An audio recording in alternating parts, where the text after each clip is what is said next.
Acima de tudo, tenham amor, pois o amor une perfeitamente todas as coisas. Você vê as roupas estendidas ali, de um poste para outro, os brinquedos das crianças ali pelo chão, e é de cortar o coração, né? E vendo aquela situação de crianças lá em Calcutá, eu planejava começar o projeto daqui uns 3 anos e tal. E Deus falou comigo, falou: Marcelo, você é muito egoísta.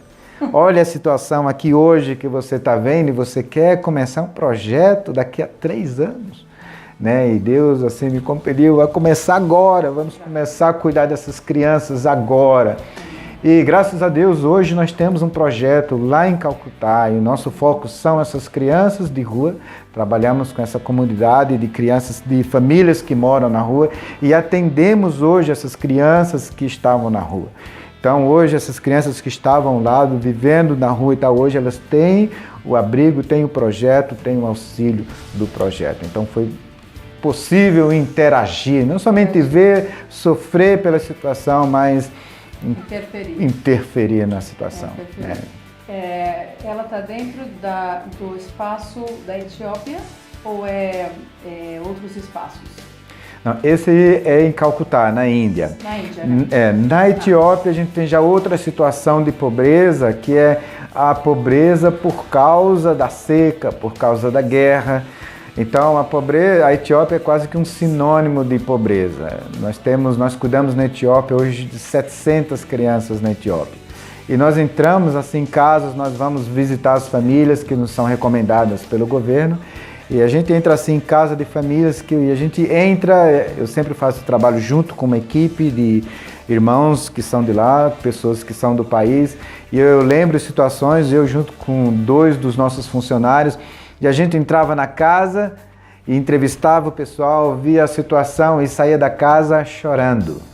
A gente não acreditava, mesmo eles que são de lá, saíam com os olhos cheios de água, porque a gente não imaginava que alguém pudesse viver numa situação de pobreza tão grande como essa. E, graças a Deus, hoje na Etiópia nós cuidamos de cerca de 700 crianças com 3 projetos diferentes.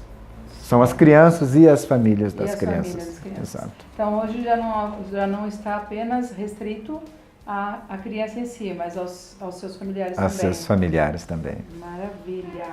Como que você consegue administrar essa estrutura financeiramente, espiritualmente? Como que você consegue administrar? Eu vejo como o trabalho das abelhinhas. Quando a gente pega um pote de mel, a gente quase que não imagina de onde veio aquele pote de mel. E se você pega um pote de mel, você lembra que foram centenas e milhares de viagens, centenas e milhares de abelhinhas indo lá na flor, tirando aquela gotinha de mel e trazendo e tal. Então, nosso trabalho é mais ou menos o trabalho das abelhinhas. Nós temos várias pessoas que nos ajudam com pouco, com a gotinha, não precisa ser um negócio enorme. Então, várias pessoas que nos ajudam com um pouquinho, né? E aquele pouquinho junto vai se transformando num pote de mel. E esse pote de mel a gente consegue então distribuir entre os projetos e auxiliar financeiramente cada projeto. Então são pessoas físicas, algumas, poucas empresas, nós não temos convênio com o governo, nossos recursos são todos de pessoas, pessoas físicas e algumas poucas empresas. Legal. No caso, essas ONGs, né?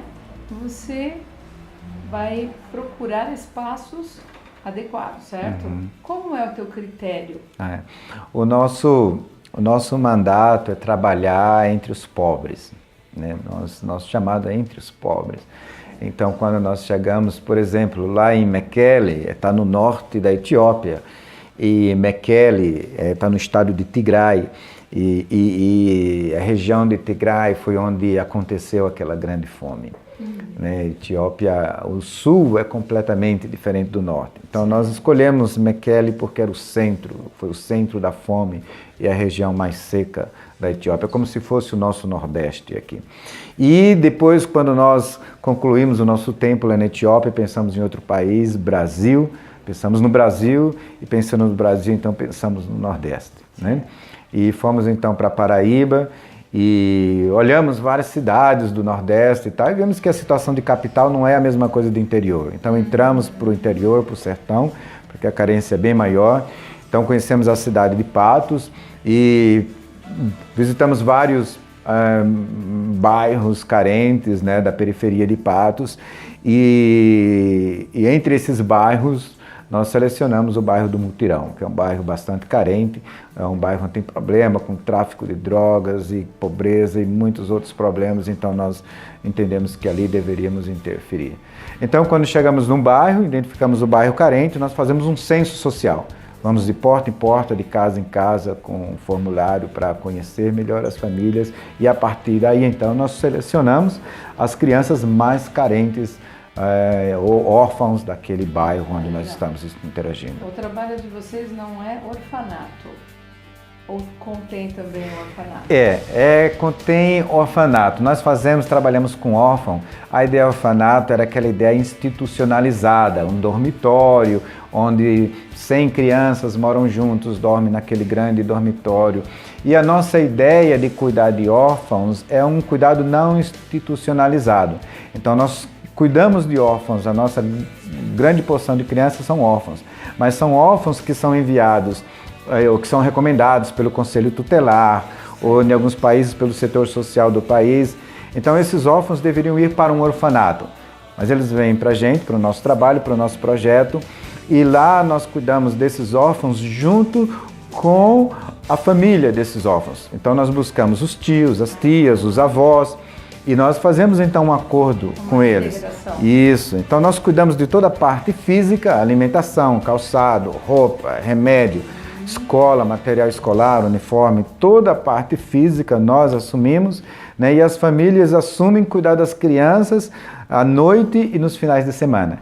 Então as crianças ficam conosco durante o dia, porque aí a gente consegue ter mais isso, a gente consegue interagir mais com as crianças e trabalhar mais perto deles na transformação da vida dessas crianças.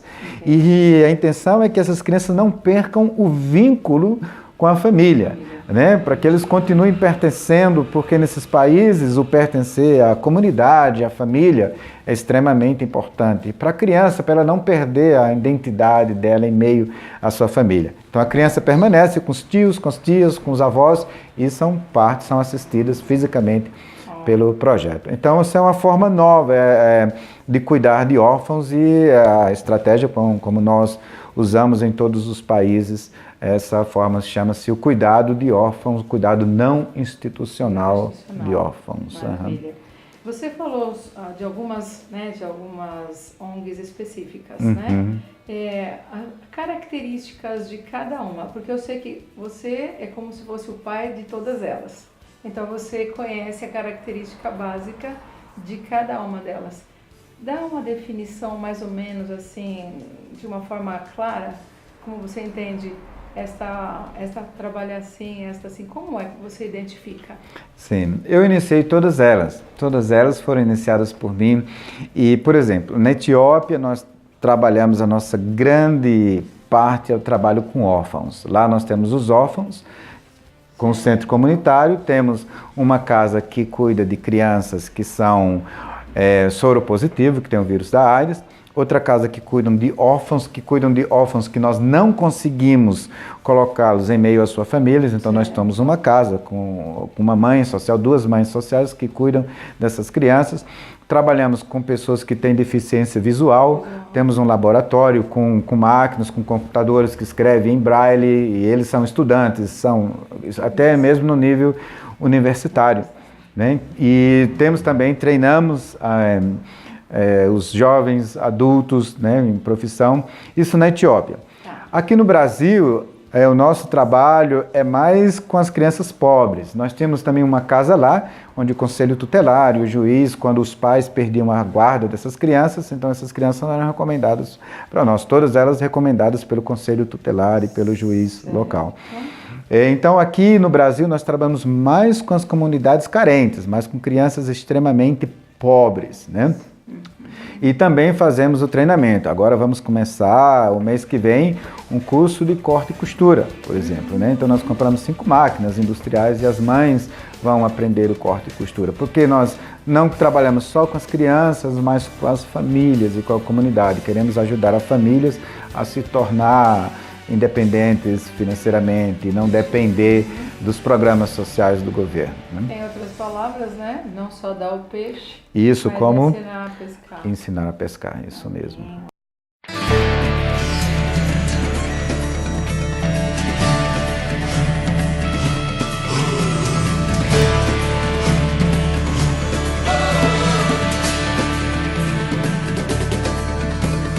Alguém da Ásia me disse, vem me ajudar.